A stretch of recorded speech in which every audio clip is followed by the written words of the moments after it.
नमस्कार, मैं हूं यतेंद्र शर्मा। बड़ी बहस का समय शुरू हो चुका है इंडिया न्यूज हरियाणा पर। चीन कितनी भी चालबाजी कर ले, लेकिन अब उसकी एक भी चाल कामयाब नहीं होने वाली है। नापाक मंसूबों के साथ चीन भले ही भारत के खिलाफ साजिश कर ले, लेकिन अब उसके मंसूबों को जल्द नेस्तनाबूद करने वाले हैं, क्योंकि अब एलएसी की निगरानी के लिए लद्दाख में विध्वंसक राफेल को तैनात कर दिया है।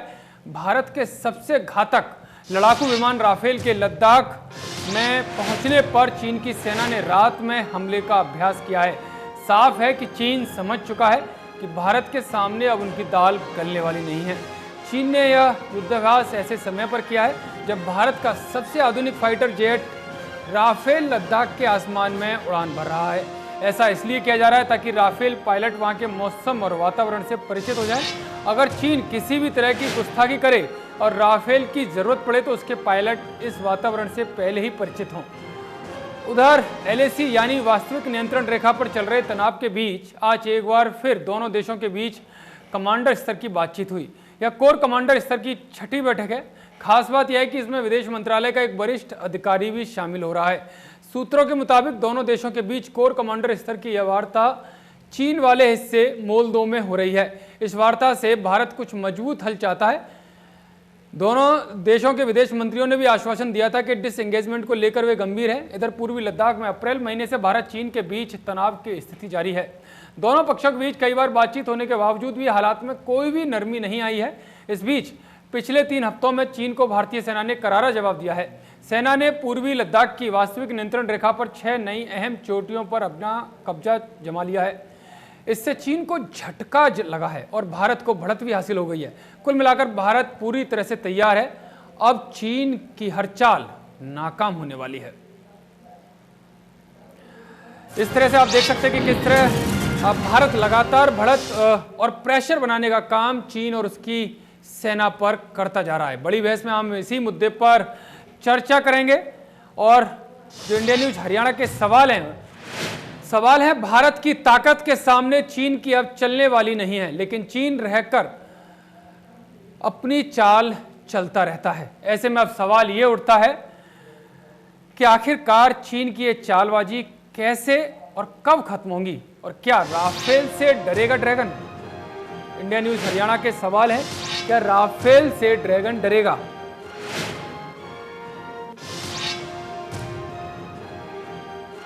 इंडिया न्यूज हरियाणा का सवाल, क्या राफेल से डरेगा ड्रैगन? जिस तरह से लगातार चाल पर चाल चीन चल रहा है और भारत जो पलटवार कर रहा है, क्या उससे चीन को डर लगेगा और कब चीन का ये खेल एलएसी पर खत्म होगा?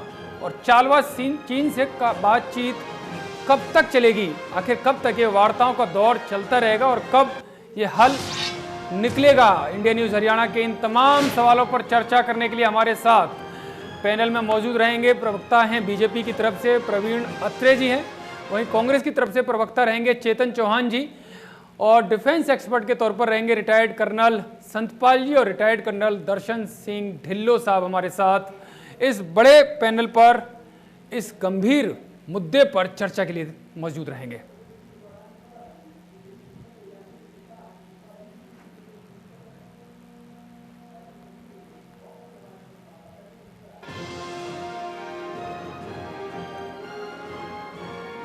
अभी तक के जो आकलन है वो यही है कि जिस तरह से चोटियों पर भारतीय सेना ने कब्जा जमाया, उस हिसाब से भारतीय सेना का एक जवान चाइना के 9 जवानों पर, जो चीनी सेना उसके 9 जवानों पर भारी पड़ेगा। और भारतीय सिपाही पैदाइशी तौर पर सख्त हैं। जिस तरह की उन्हें ट्रेनिंग दी जाती है और जिस ग्रामीण परिवेश में भारतीय जवान पलते हैं, बढ़ते हैं और बड़े होते हैं, उस हिसाब से देखा जाए तो भारतीय जवान काफ़ी सख्त होते हैं। तपा देने वाली गर्मी भी उनको वे चैन नहीं कर पाती है और हमेशा देश के लिए जान कुर्बान करने को तैयार रहते हैं। इस तरह का माइंडसेट भारतीय जवानों का रहता है कि देश के लिए, मातृभूमि के लिए कुछ भी कर गुजरने के लिए तैयार रहते हैं। आईटीबीपी के कंधों पर एलएसी की पहरेदारी की जिम्मेदारी होती है। आईटीबीपी के जवान मोर्चे पर आगे बढ़कर लगातार पेट्रोलिंग करते हैं। निगरानी के लिए आईटीबीपी की 32 बटालियन तैनात हैं। जो एलएसी का जो आंकड़े हैं वो हम आपको बता रहे हैं। और हर बटालियन में कम से कम 1000 जवान हैं, यानी कि 32 बटालियन 32,000 जवान। 110 किलोमीटर का जिम्मा इनके ऊपर रहता है। 178 बॉर्डर पोस्ट हैं, यानी 2 पोस्ट के बीच की ये दूरी है।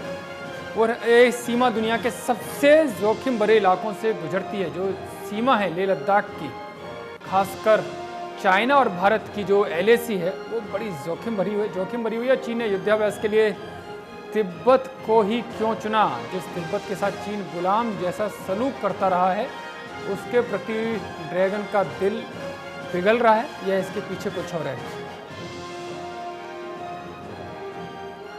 तो हमारे साथ बड़ा पैनल, जिनके नाम हमने बताए, वो हमारे साथ जुड़ चुके हैं।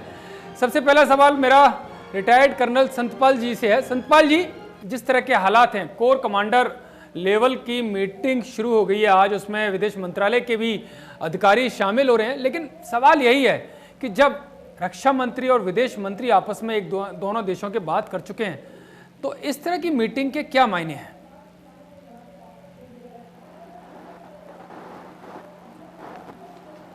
जी, शर्मा जी, आपका बड़ा प्रश्न बहुत सुंदर है और दर्शकों को मैं ये बता देता हूं जी। आज स्थिति जो LAC पे है वो बहुत ही नाजुक है। हमारी बहुत तैयारी है और सक्षम सकता है।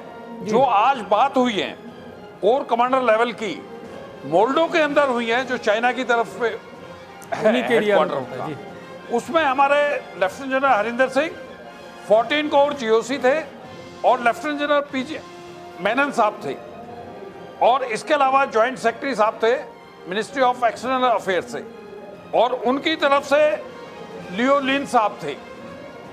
जो बात हुई थी, बिकॉज अभी चाइना को बहुत मुश्किल हो रहा है, क्योंकि हम लोग डोमिनेटिंग और स्ट्रेटेजिक हाइट पे हैं और मोल्डो गैरेजन पे हमको सारी चीज कंट्रोल में है, और यही मेन एक्सिस है जो लेह तक आती है। ओल्ड हिंदुस्तान तिब्बत रूट है। जो बातें रिपीट की गई थी आज के, मैं आपको दोहराता हूं, आपके चैनल के माध्यम से दर्शकों को बताना चाहता हूं। उन्होंने जो विदेश मंत्री जी ने जो बातें हुई थी वहां पे, वही दोहराई थी, और LAC पे शांति, डी एस्केलेशन और डी एंगेजमेंट की बात की। और उन्होंने ये कहा कि कोई ऐसी हरकत नहीं होनी चाहिए दोनों तरफ से कि जो एक्सलेशन और बढ़ जाए, नंबर 1। बिल्कुल। नंबर 2 ये बात की कि जो भी प्रोटोकॉल्स हैं और जो भी एग्रीमेंट्स हैं, वो LAC की सेंट्री बनाने के लिए इंडिया और चाइना दोनों सम्मान दें और एक दूसरे को जो है कोऑपरेट करें, और कोई ऐसी कार्रवाई नहीं हो आक्रमण तौर पे जिससे कि LAC पे और डिटेरियोरेट सिचुएशन हो जाए। 3 बार फायरिंग की घटना हो गई है। संतपाल जी, पक्ष रखा, क्या लग रहा है कि सम्मान हो रहा है वास्तव में? भी रखा था जी, सम्मान नहीं हो रहा। जो 29-30 को आप देखिए, उन्होंने कोशिश की, और लेकिन हमने इसको जो है एक अपॉर्चुनिटी के तौर पे बदला। आज तिब्बत का इश्यू जो है वो मेन हो चुका है, जो वर्ल्ड को दिखाई दे रहा है जी। और तिब्बत के जो शहीद जो हुए, उन्होंने एक मैसेज दिया तिब्बत को, जो तिब्बत में अनरेस्ट हो रहा है, और वो फेवर में हमारे में हुआ। आज उसकी वजह से, ब्लैक टॉप की वजह से, जो स्ट्रेटेजिक हाइट है उन पे हमारी बहुत ही बिल्कुल महत्वपूर्ण हाइट्स पे हमारी पकड़ है, और चाइना जो है। ठीक है संतपाल जी, मैं आपके पास आऊंगा। चौहान साहब भी हमारे साथ जुड़े हैं, कांग्रेस के प्रवक्ता हैं। चौहान साहब, जिस तरह की सिचुएशन बनी हुई है LAC पर, और भारत ने जो अपनी पकड़ मजबूत की है, जो संतपाल साहब भी कह रहे हैं, और तिब्बत जैसा मुद्दा जो पूरी दुनिया के सामने आ गया, तो क्या माना जाए कि मोदी सरकार ने दिखा दिया कि किस तरह से चाइना को डील करना है, किसी भी फील्ड में किस तरह से प्रेशर में लाना है? देखिए, ये जो जाबाजी है, ये जाबाजी हमारी आर्मी की जाबाजी है, और पिछले 4 महीने से हम ये कह रहे हैं, कांग्रेस पार्टी भी कह रही है कि आर्मी हिंदुस्तान की इतनी सक्षम है कि आज जो लाल आंख दिखाने की बात कर रहे हैं, वो लाल आंख हमें बहुत पहले दिखा देनी चाहिए थी। आज चाइना इतना अंदर आ चुका है, ये लाल आंख आज दिखाने लग रहे हैं हम। ये अगर हम पहले दिखाते तो शायद हम चाइना को पीछे रोक सकते थे। हम हमारी भारतीय सेना, लेकिन दूसरे इलाके में तो भारतीय सेना भी आगे बढ़ गई। ब्लैक टॉप पर उन्होंने कब्जा कर लिया, 6 दूसरी चोटियां जो अभी खबर आई है, 6 दूसरी ऊंची चोटियों पर कब्जा कर लिया। यतेंद्र जी, मैं ये बात मान रहा हूँ, मैं सिर्फ ये बात कह रहा हूँ कि भारतीय सेना को यहाँ सक्षम थोड़ी हुई, ये तो पिछले 4 महीने पहले भी सक्षम थी। अगर उस वक्त आगे स्ट्रेटेजिक फ्रंट्स पे आगे भेजा जाता आर्मी को, तो शायद जो हमारा एरिया चला गया है उस पर वो नहीं जाता और हम और अच्छी पोजीशन पर, स्ट्रेटेजिक पोजीशंस पर होते। मेरा ये कहना है जी। लेकिन जो मेरा सवाल ये है कि जो मोदी सरकार की रणनीति है और पूरी दुनिया को दिखा देना कि जो चाइना सभी को आंख दिखाता है, उससे किस तरह से डील करना है, कहीं ना कहीं रणनीति सफल तो हो रही है मोदी सरकार की। नहीं, देखिए ये मोदी जी उसका श्रेय लेना चाहते हैं तो अलग बात है, भाजपा उसका श्रेय लेना नहीं चाहती, अलग बात है। पर नहीं, मैं देने की नहीं, मैं तथ्यों के साथ बात करता हूँ। देखिए दो तरफ से नीति चलती है। एक तरफ आप सेना की बात कर रहे हैं, सेना हमारी जांबाज है, ये पूरा देश उनके साथ खड़ा है, कांग्रेस पार्टी साथ खड़ी है। दूसरी तरफ क्या करते हैं मोदी जी उसी देश से लोन लेते हैं, पूरे देश की आंखों में धूल झोंकते हैं।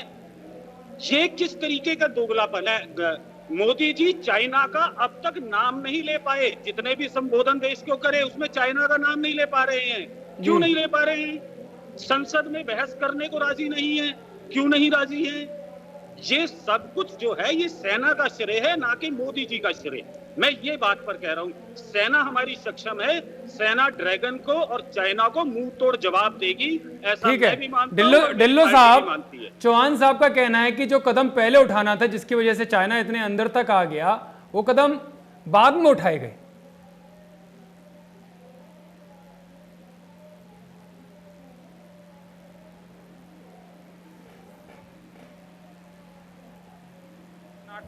कि चाइना डर गया, चाइना को हमने एक्सपोज कर दिया, उस पे नहीं जी सकते या उस पे खुश नहीं हो सकते। सच्चाई ये है कि चाइना अंदर आया है। फिंगर 4 से 8 के बीच में जो एरिया तकरीबन 8 किलोमीटर का था, जिसमें हम पहले जा सकते थे, अभी भी जा नहीं सकते। PP-14 जो गलवान वैली के ऊपर है, उस पे भी हम जा नहीं सकते। अभी हम नाला जंक्शन पे एक पॉइंट बनाया है। 5 पॉइंट की जो डिस्कशन हमने चाइना के साथ करी थी डिफेंस मिनिस्टर ने, चाइना ने वो 5 पॉइंट पे कोई अमल नहीं किया। 6वीं बातचीत जो हो रही है मिलिट्री कमांडर्स के बीच में, ये खुद इस तरह से दर्शाता है कि शायद बातचीत आगे नहीं बढ़ रही है। अगर आगे बढ़े तो कुछ रिजल्ट आने चाहिए। फिर अभी तक कहीं से भी ठीक है, हम आर्मी मूव कर रही है, स्टॉकिंग हो गई है, ये चीजों से तो मीडिया में इन खबरों की तो भरमार रफल आ गया, वो वहां पे हमने एक्सरसाइज कर ली। ये तो एक रूटीन बातें हैं जो सेना को तैयारी के लिए करनी है और सेना कर रही है। पर चाइना के तरफ से एक्शन क्या हुआ है, कितना पीछे गया, क्या क्या खाली किया? हमारी सेना ने अपनी चुस्ती फुर्ती दिखाते हुए, देखिए एक स्पेंगर लेक है जो पेंशो लेक के पीछे पड़ती है, और उसके बाद एक स्पेंगर गैप है जिसमें राइट साइड में रजांगला और लेफ्ट में ब्लैक टॉप है। ये गैप से साइनी सीधा, और गैप के सामने हमारा त्रिशूल का एयरपोर्ट है जो वहाँ पे मिलिट्री का एयरपोर्ट है। तो एक तरह से हमने उस थ्रेट को एलिमिनेट किया। हमने कोई ज्यादा अंदर नहीं गए हैं, हमने सिर्फ एक चाइना की जो थ्रेट हो सकती थी हमारे त्रिशूल के एयरफील्ड को, उसको हमने रोक लिया, क्योंकि चाइना तो ने वहां पे भी अग्रेसिव मूव दिखाए। कुछ दिन पहले की बात है कि वहां पे अग्रेसिव मूवमेंट हुई थी चाइना से, जिसके कारण इंडियन आर्मी को प्रीएम्प्ट करके ये चौकियां कब्जे में लेनी पड़ी कि ताकि चाइना हिमाकत ना करे। पर रही बात हमारी ये है कि हम चाइना को पहले वाली पोजीशन पे भेजना चाहते हैं, चाइना उस पर नहीं गया। अभी ये बात समझ लेनी चाहिए, हमारे देश को भी सेना ऑलरेडी समझ चुकी है, पॉलिटिशियनों को भी अभी कार्रवाई की जरूरत है। अभी चाइना ने सीखा नहीं है। चाइना के लिए आने वाला समय टफ होगा, क्योंकि वहां पे अभी हाई अल्टीट्यूड है, बहुत ज्यादा वहां पे बर्फ पड़ जाएगी, और बर्फ के बाद उस इलाके दुर्गम इलाके में चाइना को सस्टेन करना मुश्किल होगा। तो ये चीज चाइना को समझ लेनी चाहिए। अगर भारत अग्रेसिव होगा, जो होना चाहिए उसे अभी तक, तो चाइना को मजबूरन पीछे जाना पड़ेगा। चाइना अपनी मर्जी से कभी पीछे नहीं जाएगा। चाइना पे हम कभी विश्वास नहीं करते। अभी तक जो इवेंट है वो 62 के इवेंट के पैरेलल चल रहे हैं। ठीक है, तरह हिस्ट्री रिपीट हो रही है। ठीक है ढिल्लो साहब, हमारे साथ बीजेपी की तरफ से प्रवक्ता प्रवीण जी भी जुड़े हुए हैं। प्रवीण जी, आपने सभी की बातें सुनी होंगी क्योंकि सरकार आपकी है, तो मैंने सोचा आपका जो वर्जन है वो बाद में लिया जाए सबकी बात सुनने के बाद। चौहान साहब की तो खासकर आपने सुनी होगी। सीधा आरोप है संसद में सरकार कुछ बोलना नहीं चाहती, सेना के बारे में कुछ बताना नहीं चाहती, लेकिन जो घुस आए आगे तक चाइनीज सैनिक, उसके बारे में क्या स्टैंड है? आखिरकार सिचुएशन क्या है?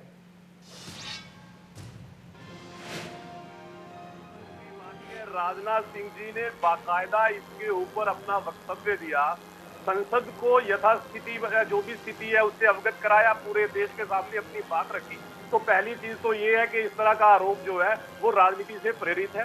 राजनाथ सिंह जी का आवाज शायद नहीं आ रही है हमारे पास प्रवीण जी आपकी। एक बार दोबारा, हेलो, आपको आवाज मिल रही है मेरी? हेलो हेलो, शायद आवाज में कुछ ऑडियो प्रॉब्लम है। मैं आपके पास वापस आऊंगा प्रवीण जी। संतपाल जी, आपने दोनों की बात सुनी होगी, चौहान साहब की भी और ढिल्लो साहब की। तो क्या माना जाए, जो वार्ताएं हो रही हैं, जो ढिल्लो साहब का कहना है कि उसमें कोई खास प्रगति नहीं है, कुछ भी निकल कर नहीं आ रहा है, वार्ता पर वार्ताएं हो रही हैं, तो क्या होगा? आखिरकार वार्ताओं से नहीं निकलेगा तो फिर आखिर अंजाम आगे क्या, किस तरह की रणनीति?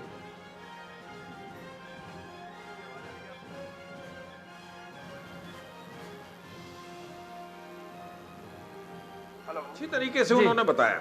वार्ता से चाइना का ये हमेशा रहा है। जी, आप ये देखिए, सुमरोनचो में 7 इयर्स में सॉल्यूशन निकला। ये चाइना की टैक्टिस है, 4 किलोमीटर आगे चलता है, फिर उसके बाद में 2 किलोमीटर। इसको टर्मिनोलॉजी में कहते हैं इस्लामी स्लाइसिंग। जी, ये आपके माध्यम से मैं बता रहा हूं कि 21 देशों के साथ टेरिटोरियल डिस्प्यूट है चाइना के। जी, और मैं ये भी बताना चाहता हूं आपके साथ कि अभी जो 5G का जो है चाइना का दबदबा है, अभी जो लेटेस्ट एग्रीमेंट हुआ है अमेरिका, इजराइल और इंडिया का, वो हमने इसको इफेक्टिव न्यूट्रलाइज करेंगे। और जो हाइब्रिड की तरफ जा रहा है चाइना, जो आप देखें साइबर अटैक्स की कोशिश कर रहा है, स्पाइंग कर रहा है, ये पाकिस्तान जैसी फिलॉसफी के लिए काम करना शुरू कर रहा है। उसे ये पता है कि मैं कन्वेंशनल वॉर में इंडिया के साथ टक्कर नहीं ले सकता। जी, तो ये सब जो हरकतें कर रहा है, ऑप्टिकल फाइबर जो है अपने फॉरवर्ड जोन में डाल रहा है, ये जो हाइब्रिड की तरफ कर रहा है, और जो भी ISI के पकड़े गए हैं लोग जो वहां पे पूर्वी लद्दाख में खड़े हैं स्पाई लेते हुए, ये अपनी शिफ्टिंग कर रहा है। पर मैं ये देश को बताना चाहता हूं कि आज हम सक्षम हैं और हमारे ट्रूप्स एक्लिमेटाइज हैं। एडवांस विंटर स्टॉकिंग हो गई है, जिसमें आर्म्स एंड अम्युनिशन, राशन और जी, ठीक है। POL, गाड़ियों के लिए जो फ्यूल और एयरक्राफ्ट के लिए फ्यूल, मेडिसिनल, और ये सारी चीजें हमारी तैयारी हो गई है। अगर कोई नापाक और दुस्साहस किया तो इस बार ऐसा सबक सिखाया जाएगा जो चाइना कभी नहीं भूलेगा। ठीक है, बिल्कुल चाइना कभी नहीं भूलेगा। इस तरह का दुस्साहस अगर वो करता है तो भारतीय सैनिक पूरी तरह से तैयार है। हाँ प्रवीण जी, आपकी आवाज तब नहीं हम तक पहुंच पाई थी, अब आप अपनी बात पूरी कीजिए। देखिए जिंदर, ऐसा है जिस तरह से कांग्रेस के प्रवक्ता ने ये आरोप लगाया कि सरकार देश के सामने बता नहीं रही है। हमारे रक्षा मंत्री माननीय राजनाथ सिंह जी ने 2 दिन पहले ही पार्लियामेंट के अंदर बाकायदा वक्तव्य दिया, पूरे देश को इससे अवगत कराया। तो इस तरह के मिथ्या आरोप तो राजनीति से प्रेरित है, नंबर 1। नंबर 2, जिस वक्त आपने ये बात बताई कि किस तरह से सेना ने लगभग 20 चोटियों पे कब्जा कर लिया, तो वो कहने लगे साहब ये आर्मी की जांबाजी है। बिल्कुल सही बात कही उन्होंने। पहली बार कांग्रेस के किसी नेता ने आर्मी सेना के इस शौर्य को माना, लेकिन वो ये कहते हैं कि मोदी साहब अगर इसका श्रेय लेना चाहें तो अलग बात है। देखिए, राजनीतिक नेतृत्व जो होता है आपको श्रेय तो देना पड़ेगा। जब 1962 में भारत जो है चाइना से अपनी 38,000 एकड़ स्क्वायर किलोमीटर धरती गंवा चुका, तो आपको उसका जो जवाहरलाल नेहरू जी उस वक्त देश के प्रधानमंत्री थे, तो आपको ये बोलना पड़ेगा कि उनका नेतृत्व कमजोर था, जिस वजह से ऐसी परिस्थिति बनी।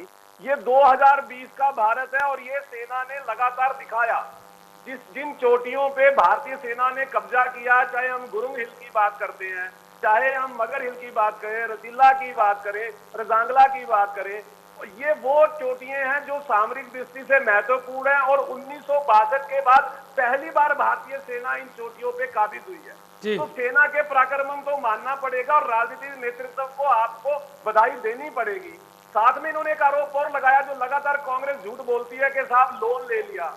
देखिए, बड़ी विडंबना है कि जिस वक्त भारत जो है वो एशियन इंफ्रास्ट्रक्चर इन्वेस्टमेंट बैंक, उससे जब लोन की बात जो हमारे वित्त राज्य मंत्री अनुराग ठाकुर जी ने पार्लियामेंट में कही, तो मार आके राहुल गांधी जी ने ट्वीट कर दिया कि देखिए सरकार चाइना के बैंक से लोन ले रही है। मतलब हैरानी इस बात की है, जिस एशियन इंफ्रास्ट्रक्चर इन्वेस्टमेंट बैंक को चाइनीज बैंक बता रहे हैं, राहुल जी का इससे बड़ा झूठ क्या हो सकता है। 66 देशों ने मिलकर एक बैंक बनाया, 2016 में एक्टिव हुआ और जिसके अंदर भारत का हिस्सा दूसरे नंबर पे है। 7.16% भारत का है, जिसके अंदर जर्मनी स्टेक होल्डर है, रशिया स्टेक होल्डर है और आज की डेट में 103 देश उस बैंक के स्टेक होल्डर हैं और ये एक डीओबी है, इस तरह से वर्ल्ड बैंक है। मतलब आप देखिए किस तरह से चाइना के पोस्टर बॉय राहुल गांधी केवल अपने राजनीतिक स्वार्थ के लिए चाइना के पक्ष में आके खड़े हो जाते हैं, चाइना के पक्ष में आके ट्वीट करना शुरू कर देते हैं, चाइना की सेना का मनोबल बढ़ाना शुरू कर देते हैं। ये वही राहुल गांधी हैं जिन्होंने कोशिश की कि राफेल की डील को कोर्ट में ले जाके उलझा दिया जाए। ये वही राहुल गांधी हैं जिन्होंने सर्जिकल स्ट्राइक पे सवाल खड़े किए, एयर स्ट्राइक पे सवाल खड़े किए। ये वही राहुल गांधी हैं जिन्होंने राम मंदिर के जो कोर्ट के डिसीजन को लटकाने की कोशिश की। ये वही राहुल गांधी हैं जिनके वक्तव्य को पाकिस्तान जो है वो प्रयोग करता है। ये वही राहुल गांधी हैं जो जम्मू कश्मीर में जब धारा 370 हटाई जाती है तो ये उसके विरोध में आ जाते हैं। तो एक ऐसा शख्स जो लगातार चाइना का कर्ज उतार रहा, क्योंकि राजीव गांधी फाउंडेशन को पैसा मिलता चाइना से जी, कांग्रेस पार्टी ने चाइना कम्युनिस्ट पार्टी से कुछ समझौता किया हुआ, उस कर्ज को उतार के लगातार कभी सेना के ऊपर सवाल, कभी देश के शौर्य पे सवाल और पाकिस्तान और चाइना का पोस्टर बॉय बन जाते हैं। तो ऐसे व्यक्ति के बारे में देश की जनता बेहतर समझ चुकी है। ठीक है, चौहान साहब कितना समझे जरा आपके जो आरोप है। प्रवीण जी, उनसे चौहान साहब से बात कर लेते हैं, काफी देर से बोलना भी चाहते हैं। जी चौहान साहब। देखिए साहब, सबसे पहले मैं एक बात कहूंगा जी कि बीजेपी की कोई डिबेट बिना राहुल गांधी के खत्म नहीं होती। दूसरी बात मैं ये कहूंगा, तो दिक्कत क्या है, राहुल गांधी आपके नेता हैं तो आपको और अच्छा लगना चाहिए कि आपके नेता पर ही सब कुछ बात आ रही है। जितेंद्र जी, एक चीज में जो अभी इन्होंने एक बात कही कि AIIB एक बैंक है, उसमें इन्होंने ये तो बता दिया कि भारत दूसरे नंबर का स्टेक होल्डर है। पहले नंबर का स्टेक होल्डर कौन है ये पूछिए, मैं बता देता हूँ। 26.6% वोटिंग शेयर उनका है। आप टेक्नोलॉजी को समझे जी, समझाइए। नरेंद्र मोदी जी टिकटॉक बंद करते हैं, ऐप बंद करते हैं और लोन लेते हैं कितना, लगभग 9,000 करोड़ का, और वो आता कब है उसकी भी टाइमिंग देखिए। आप टाइमिंग देखिए उसकी, जो पहली खेप आती है, जो पहली $500 मिलियन की जो पहली वो आ रही है, वो 8 मई को आ रही है, और दूसरी जो 750 मिलियन की आ रही है डॉलर की आ रही है, वो 19 जून को आ रही है। 4 दिन बाद गलवान घाटी में हमारे जवान शहीद हुए। आप इस बात से सहमत होंगे कि क्या देश को यह जानने की जरूरत नहीं है? क्या हम एक तरफ तो बोलते हैं कि चाइना ने हमारे साथ विश्वासघात किया है, अभी कर्नल साहब बता रहे थे कि चाइना पे विश्वास नहीं किया जा सकता, क्या हमें बैंक से लोन कहीं और से नहीं मिलता था? ये मॉरल बूस्टिंग करी है मोदी जी ने हमारी सेना की, वहां से लोन लेकर। ये बार बार पोस्टर बॉय बोल रहे हैं। हमारे प्रधानमंत्री ने अब तक एक बार भी चाइना का नाम नहीं लिया। वो हमेशा कहते हैं कि अंदर, पहले तो मानते ही नहीं थे कि कोई अंदर घुसा है, अब मानने लगे हैं तो भी चाइना का नाम लेने से डरते हैं। क्यों नहीं लेते चाइना का नाम? देश को जब ये कह सकते हैं कि मैं लाल आंख दिखाता हूं, तो लाल आंख दिखाने के लिए किसको दिखा रहे हैं? उसका नाम लेने में क्यों परहेज है? रक्षा मंत्री बोलते हैं, आपके एक्सटर्नल अफेयर मिनिस्टर बोलते हैं। मोदी जी को क्या डर लगता है बोलने में, चाइना का नाम लेने में? ठीक है, बताइए आज अत्रे जी। हालात ऐसे हैं कि ठीक है चौहान साहब, अत्रे जी। धूल झोंकी जा रही है राजनीति के नाम पर। देखिए, सेना को नरेंद्र ऐसा मोदी जी इनको चुप को करा दीजिए। इस्तेमाल किया जा रहा है। रविंद्र जी चुप रहा। देश के प्रधानमंत्री लद्दाख में जाके एलओसी पे चाइना को मेरा सवाल सिर्फ इतना है कि क्या चाइना का नाम लिया? सुन लीजिए, प्रधानमंत्री मेरे भी हैं, वो बता रहा हूं। आपके ही नहीं है, मेरे भी प्रधानमंत्री ये हैं। राहुल को समझाइए फिर।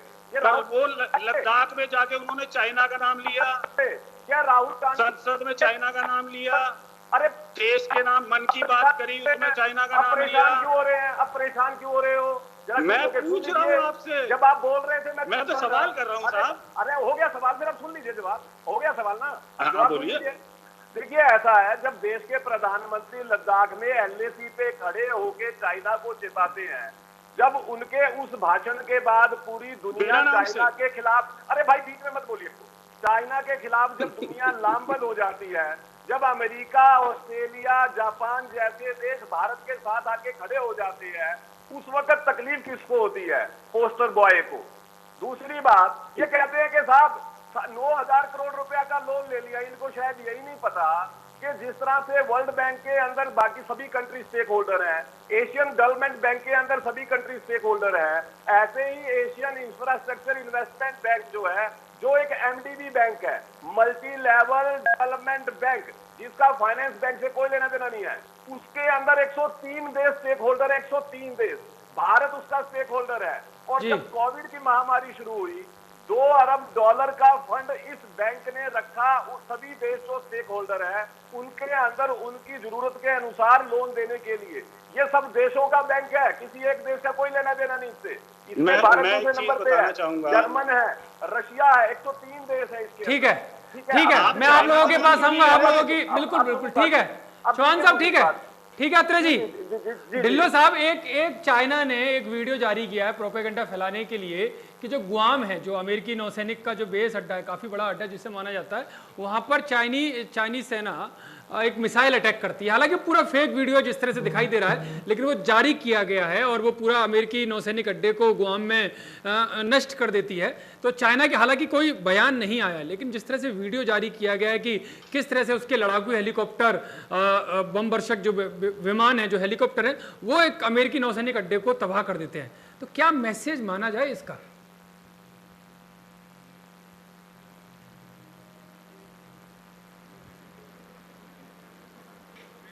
मुश्किल होंगी।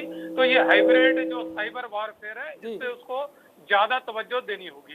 तो इसी तरह के वो डॉक्टर्स वीडियो जो हैं, उन्होंने अपलोड करने शुरू किए हैं। ये एक तरह से भ्रम फैलाने वाली बात है। और उनके डॉक्टर वीडियो थोड़ी सी भी अगर सर्च करो तो पता लग जाते हैं कि ये फेक है, क्योंकि आजकल टेक्नोलॉजी का जमाना है, हर कोई इसको जान सकता है। पर क्योंकि जिस तरह का वीडियो आया वो साफ तौर पर दिखाई दे रहा है कि हॉलीवुड फिल्मों से चुराया हुआ है। हाँ बिल्कुल, वो क्योंकि जो ऐसी चीजें आउटसोर्स होती हैं और आउटसोर्स में कहीं वो कंपनियां गलती करती है, कोई क्लिपिंग कहीं से कॉपी करके कहीं डाल दिया जाता है, जिससे वो पकड़े जाते हैं। पर हम अपने देश की जब बात करते हैं तो बड़ी अफसोस की बात ये होती है कि आरोप प्रत्यारोप का दौर शुरू हो जाता है और मुद्दा वहीं रह जाता है, चाहे वो बोफर्स हो, चाहे वो राफेल हो। अभी बोफर्स में भी देखिए यही हुआ, बोफर्स हुआ, निकला कुछ नहीं, और कारगिल में सिर्फ बोफर्स काम आई।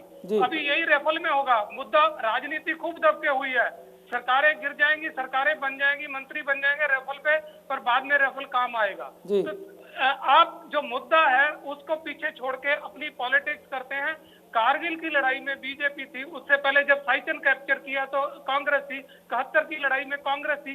तो सरकारें बदलती रहती हैं। भारत की सेना है, भारत के लिए काम करती है, और जब भी मौका आता है पीछे नहीं हटती है। पर इसको ठीक है, लेकिन ढिल्लो साहब, जिस तरह का मेरा सवाल ये है कि जिस तरह से उन्होंने वीडियो जारी किया, हालांकि वो फेक और प्रोपेगेंडा के तहत लाया गया है, लेकिन चीन मैसेज क्या देना चाहता है? क्या वो एक धमकी है, गीदड़ भमकी की है, वो इस तरह से हमला कर सकता है? चीन एक मीडिया परसेप्शन बनाना चाहता है कि ये हमारी कैपेबिलिटी है, हम इस तरह से अमेरिका के अड्डे भी तबाह कर सकते हैं, तो भारत के अड्डे तबाह करना हमारे लिए कोई खास बात नहीं है। पर किसी भी मुल्क की कोई भी चीज तबाह करने से दूसरा मुल्क चुप नहीं बैठेगा, ये चाइना को समझ लेना चाहिए। अगर वो एक अटैक करते हैं तो हमारे पास हमेशा सेकंड स्ट्राइक कैपेबिलिटी रही है और है। 62 से और अभी से फर्क, सबसे ज्यादा जो बड़ा फर्क ये है कि 62 में एयरफोर्स का इस्तेमाल ही नहीं हुआ था और आज एयरफोर्स की वॉर है, एयरफोर्स फोर फ्रंट पे है। तो चाइना की एयरफोर्स बेशक साइज में नंबर्स में ज्यादा हो पर वो आउटडेटेड है, टेक्नोलॉजी में इतनी सुपीरियर नहीं है। चाहे वो जो मर्जी प्रोपेगेंडा कर लें, ऐसी वीडियो बना के बेसेस तबाह करने के लिए, उनके हवाई जहाज कैपेबल नहीं है डीप स्ट्राइक करने के लिए हिंदुस्तान में।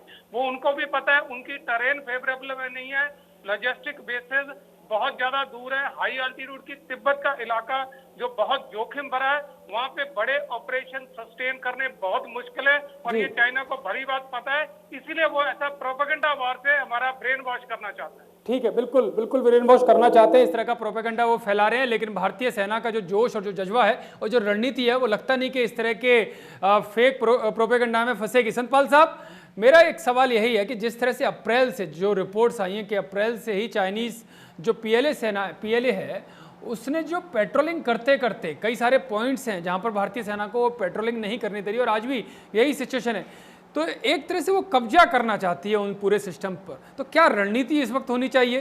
क्या जो रणनीति इस वक्त आर्मी अपना रही है क्या वो ठीक है, या फिर जो ढिल्लो साहब कुछ देर पहले कह रहे थे कि जो बर्फबारी होगी तब चीनी सेना वहां पर रुक नहीं पाएगी, तो क्या उस वक्त का इंतजार करेंगी भारतीय सेना?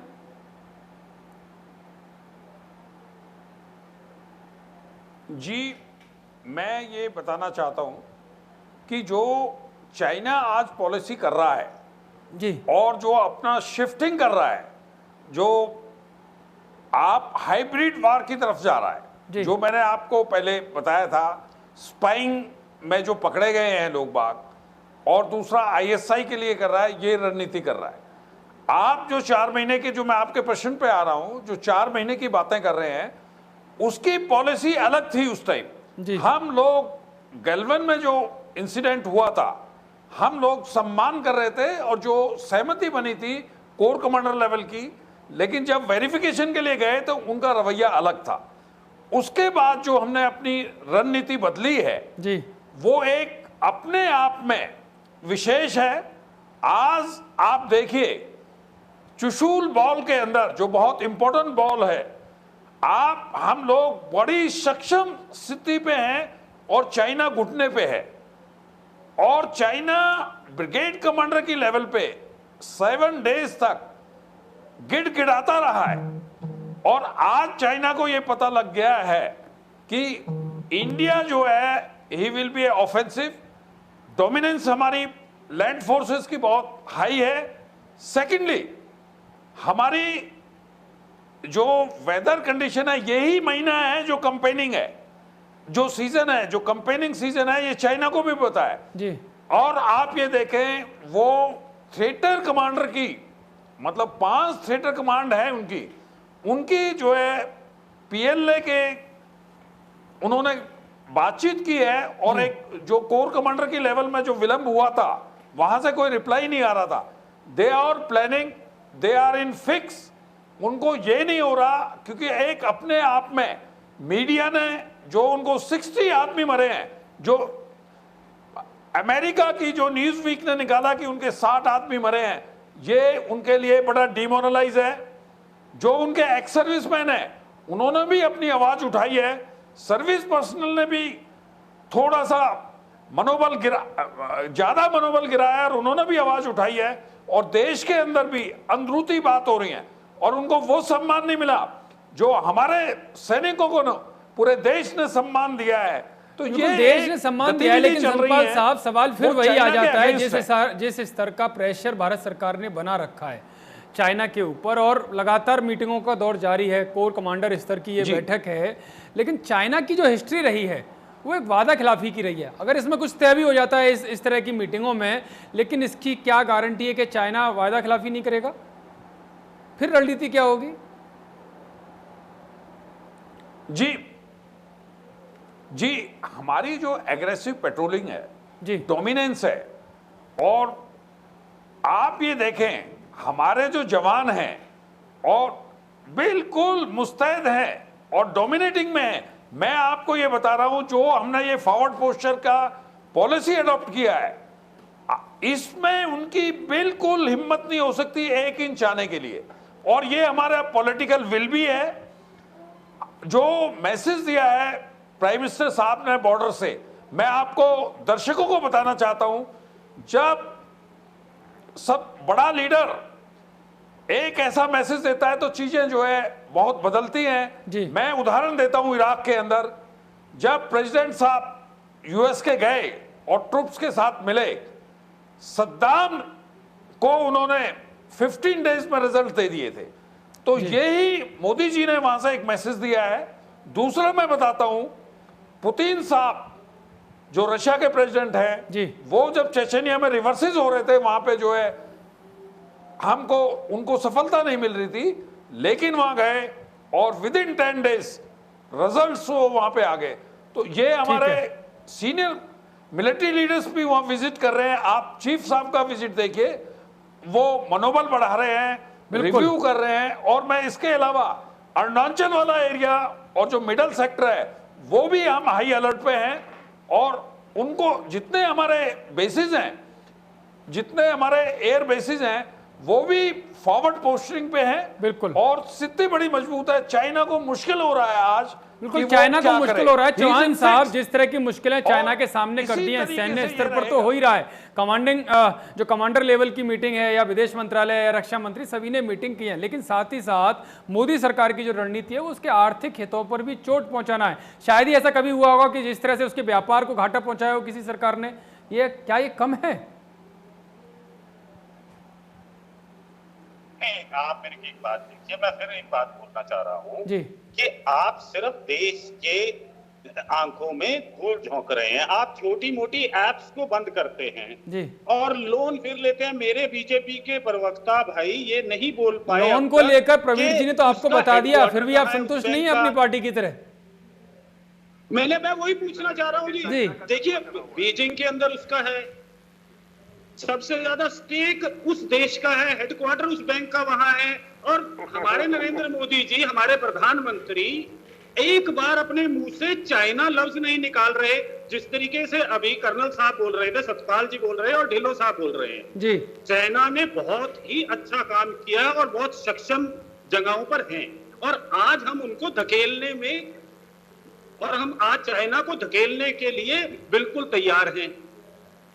ये बात मैं मानता हूं, परंतु आप इसको अगर राजनीति से जोड़ते हैं, अभी कर्नल साहब ने कहा कि मोदी जी वहां गए और उन्होंने हमारे आर्मी का मनोबल बढ़ाया। मैं बिल्कुल साथ हूं भाई। अगर प्रधान सेवक जो देश का है वो जाकर हमारे जवानों से मिलता है तो मनोबल बढ़ता है। और ये प्रथा उन्होंने बताई कि हर देश की है, इंदिरा गांधी जी भी गई थी।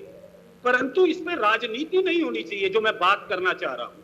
इसमें राजनीति, इसका मतलब ये नहीं है, ये प्रधान सेवक जो है हमारे, जो प्रधान, ये राजनीति नहीं है कि आप बार बार प्रधानमंत्री को टारगेट कर रहे हैं, बिल्कुल इस स्तर के विषय पर। नहीं, ये भी तो एक राजनीति है। मैं इसलिए ये बात बोल रहा हूं, नहीं, मैं इसलिए बोल रहा हूं कि देश से झूठ मत बोले जी। एक तरफ आप देश के आगे ये झूठ बोलते हैं कि मैंने आर्थिक संकट पैदा कर दिया चाइना में, दूसरी तरफ आप 9,000 करोड़ का लोन ले लेते हैं, उसी जिसका हेडक्वार्टर उनके बीजिंग शहर में है, जिसके अंदर सबसे ज्यादा शेयर होल्डर्स चाइना है। मुझे पूरे देश में एक चीज बता दीजिए कि जिसके सबसे ज्यादा शेयर होते हैं, मालिक वो होता है या कोई दूसरे नंबर वाला होता है? ये सीधी सी बात है। बताइए प्रवीण जी, इस बात का जवाब है कि प्रधानमंत्री क्यों चाइना का नाम नहीं ले रहे हैं, और क्यों उसी बैंक से ही आपकी सरकार ने लोन लिया जहां के शेयर होल्डर सबसे ज्यादा चाइना के हैं? ठीक है चौहान जी, मैं दोबारा फिर आऊंगा आपके पास। पहले इस सवालों का जवाब ले लेते हैं।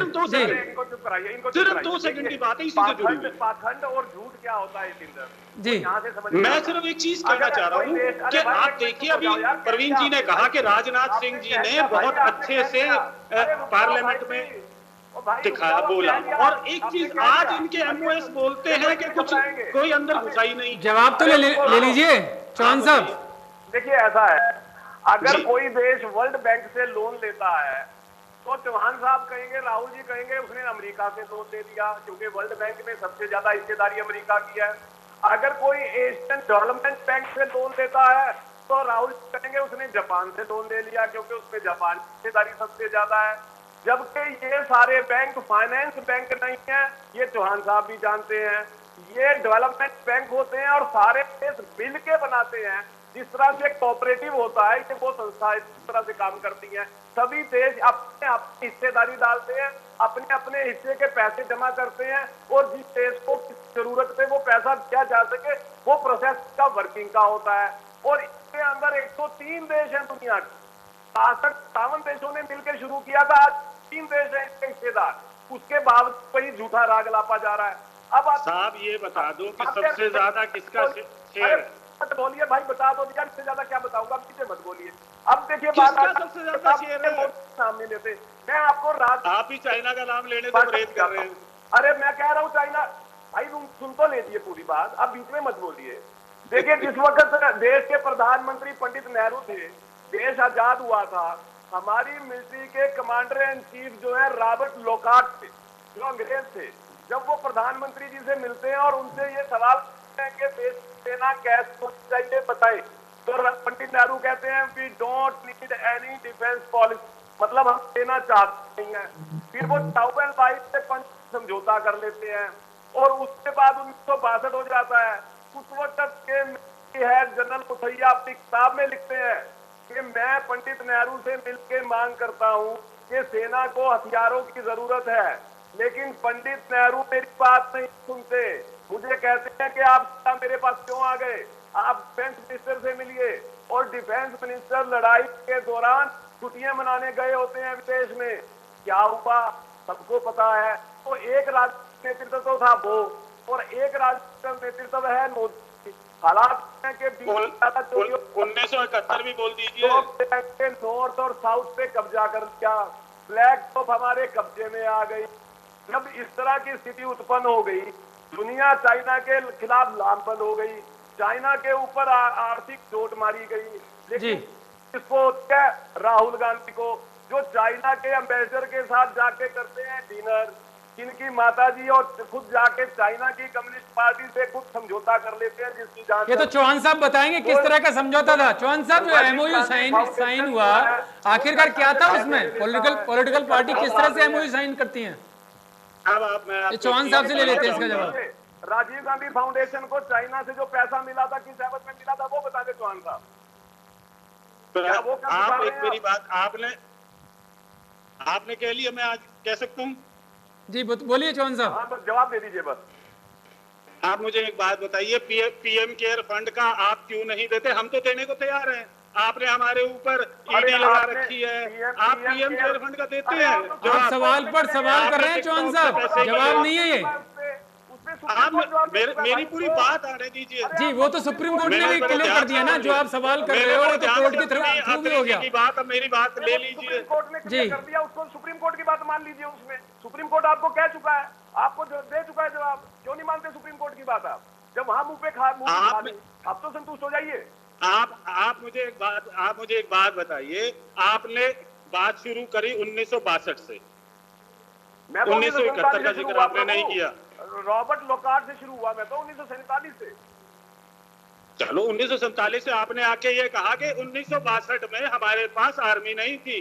आर्मी नहीं, पंडित नेहरू ने 1947 में रॉबर्ट लोकार्ट को 1947 में कहा था। आपको आपने 1971 की लड़ाई किसने जीती? लाई से पंचशील समझौता किया किसने? चलिए आप दोनों ठीक है, मैं आप दोनों के पास आऊंगा। ढिल्लो साहब, क्योंकि समय कम है हमारे पास। ढिल्लो साहब, बार-बार जो वार्ताएं हो रही हैं चीन की तरफ से, बार-बार एक गुहार जरूर लगाई जाती है कि बातचीत के जरिए सीमा विवाद सुलझा लेंगे, लेकिन बाकी के जो संबंध हैं वो खराब नहीं होने चाहिए। यानी कि जो जिस तरह से आर्थिक हितों पर चोट पहुंच रही है, जो नुकसान चाइना का हो रहा है, तो लग रहा है कहीं ना कहीं सरकार की रणनीति इस दिशा में काम कर रही है। देखिए, पहली बात तो जब डिफेंस मिनिस्टर के साथ बात हुई थी मॉस्को में, तो उन्होंने एक 5 पॉइंट एजेंडा दिया था कि जिसपे हम काम करेंगे जी।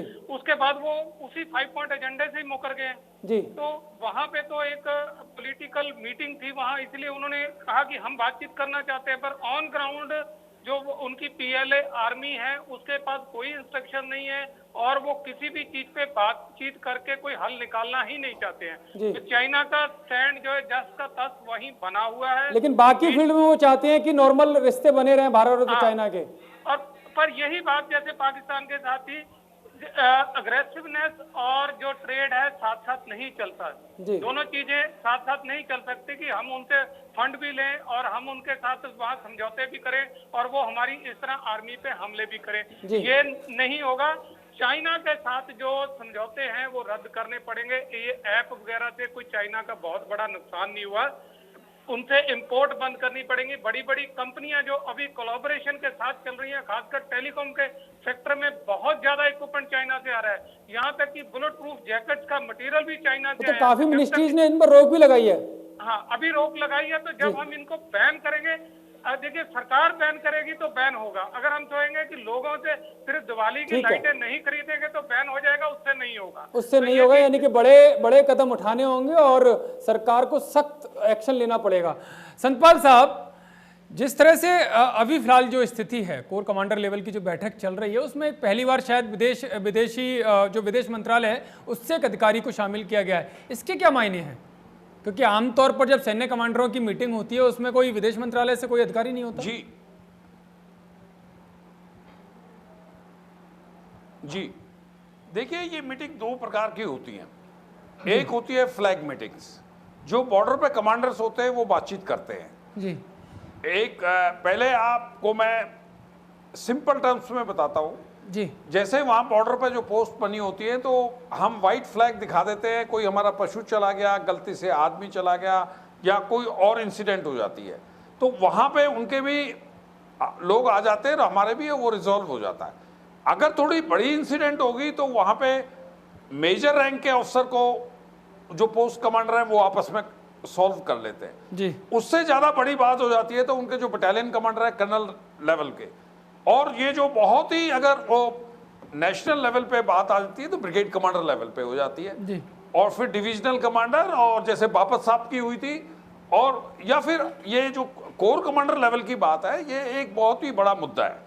इन्होंने इसको जो अच्छा रूप दिया है, जो एक डिप्लोमेटिकल मिनिस्ट्री ऑफ एक्सटर्नल अफेयर से जॉइंट सेक्रेटरी साहब को लिया है। तो जो कुछ गवर्नमेंट की लाइन है डिप्लोमेटिकली प्लस मिलिट्री, उसका एक कॉम्बिनेशन है।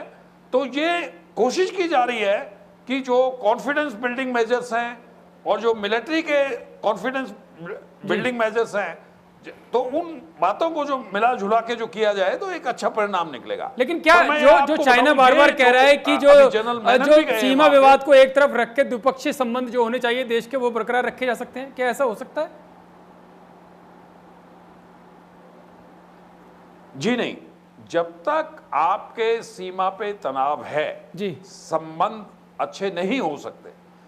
आप जैसे डिलन सर ने बताया था अभी, you have to be like Pakistan के साथ हम क्यों बातचीत नहीं कर रहे हैं जी, तो हमको पहले तनाव मुक्त होना है, डिसएंगेजमेंट डी एस्केलेशन होनी है, कॉन्फिडेंस बिल्डिंग मेजर्स आने हैं, और जितने भी हमारे एग्रीमेंट्स हैं पीस एंड ट्रैंक्विलिटी के, हमें उनको मानना है और उनका सम्मान करना है। ठीक है, बिल्कुल उनका सम्मान करना है। जिस तरह की वार्ता में जो पॉइंट्स निकल कर आए हैं उनका सम्मान करना है, उनको आगे फॉलो करना है। ये भारतीय सेना का भी कहना है, ये भारत सरकार का भी कहना है। और सीमा विवाद को छोड़कर जब तक उनको साइड रखकर द्विपक्षीय संबंधों में काम नहीं किया सकता, उनको आगे नहीं बढ़ाया जा सकता। फिलहाल आप सभी का बहुत बहुत धन्यवाद इस बड़ी बहस में जुड़ने के लिए। और साफ मैसेज है भारत सरकार का चाइना को कि अगर संबंध द्विपक्षीय रखने हैं, दोनों देशों के संबंध आगे बढ़ाने और उनको सही रखना है, तो सीमा विवाद को हल करना पड़ेगा और चीन को अपनी नापाक चालबाजों से